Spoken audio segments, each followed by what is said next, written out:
Еўрарадыё выправілася ў Іўе, каб паглядзець, як жыве горад у часы пандэміі каранавірусу. У абед у цэнтры Іўе шматлюдна, але да патрабавання мясцовага цэнтру гігіены і эпідэміялогіі прыслухаліся не ўсе. Да, в НКЧ вышла маска, только дома я в магазин не успел сбегать с собой. Дык што прымусіла мясцовыя ўлады звярнуцца да такіх сур'ёзных мер бяспекі? Очень много, очень. Но подробностей никто не говорит. Да. Остерегаться в магазинах 1,5 метра дистанцию. По 8 человек в магазин только заходить. Это Очень серьезная вспышка у нас сейчас. Ага, Почти это 20 числа стало. Много закрывают работу, школы закрыта. Коммунхоз тоже закрыты конторы. Очень много. Так что все массово заболевания. все из-за Да, из-за эпидемии. коронавируса. Все позакрывано. Даже деньги за свет не берут. Ого. Оплатить, чтобы свет не берут даже денег. Уже 3 месяца не можем заплатить за свет. А хто дає статистику? Ніхто не дає районну статистику. У Іўе пражывае амаль 8 тысяч чалавек. Горад падобны да любога беларускага райцэнтру. Жыццё віруе вакол цэнтральнай плошчы. Чыста, пасля абеду пуста.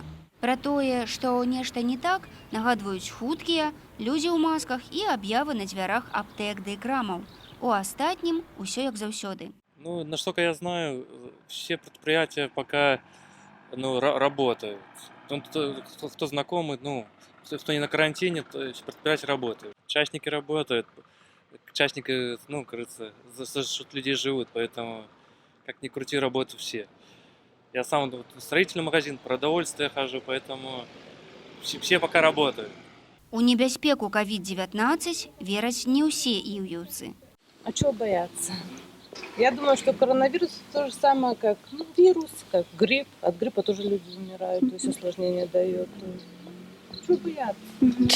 Это же не страшно. Але, па словах ксяндза Яна Галецкага, на імшы ў мясцовым касцёле з пачатку пандэміі людзей паменшала, сталі больш свядомымі. Чуючы, што дзеецца ў свеце, якія сродкі, скажам, такія забяспечання яны, скажам, практыкуюць альбо прымяняюць, касцёлы мыем штодзённа, апрыскваем лаўкі пасля кожнай службы.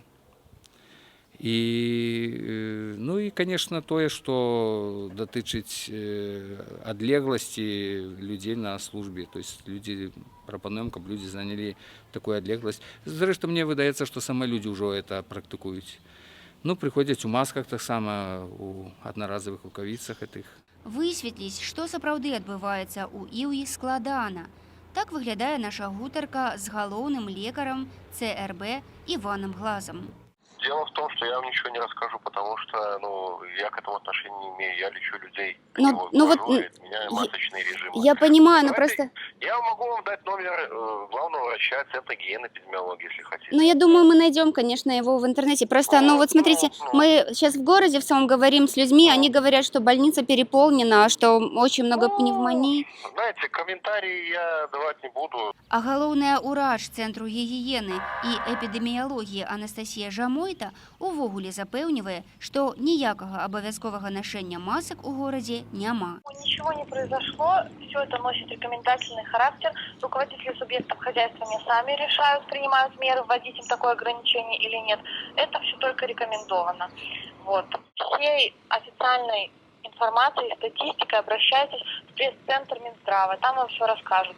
Многія мінакі ў адзін голас з уладамі рапартуюць журналістам, што ў горадзе ўсё ў парадку. Ввялі маскі, што тут такога?